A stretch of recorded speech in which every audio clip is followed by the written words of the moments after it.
Hello friends, எல்லாரும் எப்படி இருக்கீங்க? இன்னைக்கு நம்ம சேனலில் என்ன பார்க்க போகிறோம் அப்படின்னா ப்ரக்கோலி மிளகு வறுவல் இதுதான் பார்க்க போகிறோம். இது ரொம்ப காரசாரமாக சூப்பராக இருக்கும். கண்டிப்பாக ட்ரை பண்ணி பாருங்கள்.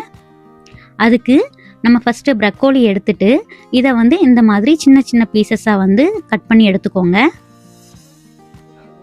ரொம்ப பெருசாக கட் பண்ணாதீங்க. நான் அந்த கட் பண்ணியிருக்கேன் இல்லையா, இதே மாதிரி சின்ன சின்ன பீசஸாக எடுத்துக்கோங்க. இப்போ ஒரு பாத்திரத்தில் தண்ணி எடுத்துட்டு தண்ணி நல்லா சூடு பண்ணிக்கோங்க. தண்ணி கொதிக்கணும் அப்படிங்கிறதுலாம் இல்லை, தண்ணி நல்லா சூடானா மட்டும் போதும்.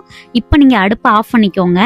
இந்த ஸ்டேஜில் நம்ம கட் பண்ணி வச்சுருக்கக்கூடிய ப்ரக்கோலி எல்லாத்தையுமே எடுத்து இந்த தண்ணியில் சேர்த்துக்கலாம். இது எதுக்கு பண்ணுறோம் அப்படின்னா, ப்ரக்கோலியில் ஏதாவது சின்ன சின்ன அழுக்கு ஏதாவது இருந்தாலோ இல்லைனா சின்ன சின்ன பூச்சி ஏதாவது இருந்தாலோ இது எல்லாமே போயிடும். அதுக்காக இதை நம்ம பண்ணுறோம்.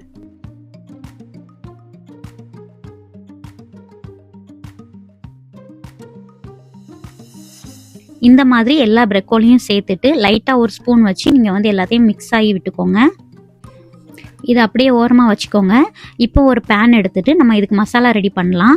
அதுக்கு ஒரு 2 சின்ன துண்டு பட்டை எடுத்துக்கோங்க, ஒரு ஏலக்காய் எடுத்துக்கோங்க, அடுத்து 2 கிராம்பு எடுத்துக்கோங்க, 1 டீஸ்பூன் ஜீரகம் எடுத்துக்கோங்க, ஒரு அரை டீஸ்பூன் சோம்பு எடுத்துக்கோங்க, ஒரு 2 டீஸ்பூன் மிளகு எடுத்துக்கோங்க.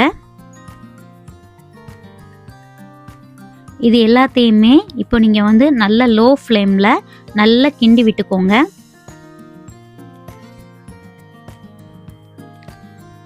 இந்த மிளகு, சோம்பு, சீரகம் எல்லாமே கொஞ்சம் நல்லா வறுபடணும். லோ ஃப்ளேமில் வச்சு இது பண்ணிக்கோங்க. இப்படி ஒரு 5 மினிட்ஸ் நீங்கள் நல்லா கிண்டி விட்டுக்கோங்க. இப்போ ஒரு 5 மினிட்ஸ் ஆன உடனே இதை ஒரு மிக்ஸி ஜாரில் போட்டுட்டு அதை நல்லா அரைச்சி எடுத்துக்கோங்க. அதாவது எவ்வளோ தூரம் அரைக்க முடியுமோ அந்த அளவுக்கு அரைச்சிக்கோங்க. இப்போ ஒரு பேன் எடுத்துட்டு அதில் 1 டேபிள் ஸ்பூன் எண்ணெய் ஊற்றிக்கோங்க. அடுத்து ஒரு சின்னதாக ஒரு 2 பல் பூண்டு சின்ன சின்னதாக நறுக்கி வச்சுருக்கேன், அதையும் இது கூட சேர்த்துக்கலாம். அதையும் இந்த மாதிரி வதக்கி விட்டுக்கோங்க. அடுத்து கொஞ்சமாக கருவேப்பிலை சேர்த்துக்கோங்க.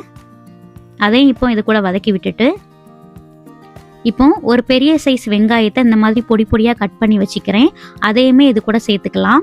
சேர்த்து விட்டுட்டு நல்லா வதக்கி விட்டுக்கோங்க.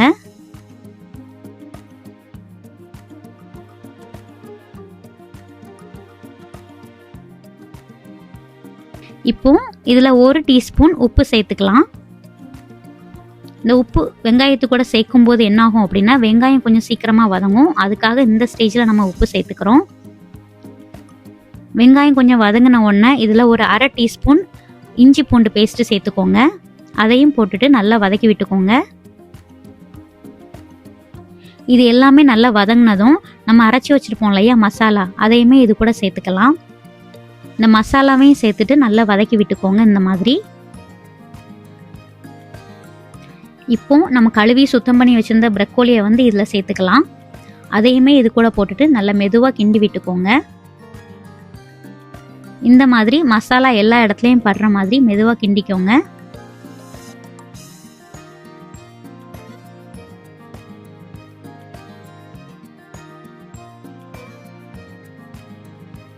எல்லா இடத்துலையும் மசாலா படுறது மாதிரி இந்த மாதிரி மெதுவாக கிண்டி விட்டுக்கோங்க. இப்போ இதில் ஒரு 1/4 கப்பு தண்ணி ஊற்றிக்கலாம். ரொம்பவா தண்ணி ஊற்றாதீங்க, ஏன்னா ஏற்கனவே ப்ரக்கோலிலையும் கொஞ்சம் தண்ணி வரும்.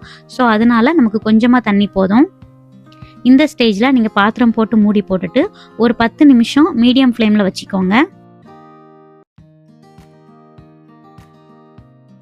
ஒரு 10 நிமிஷம் கழிஞ்ச உடனே இதை ஓப்பன் பண்ணி பாருங்கள்.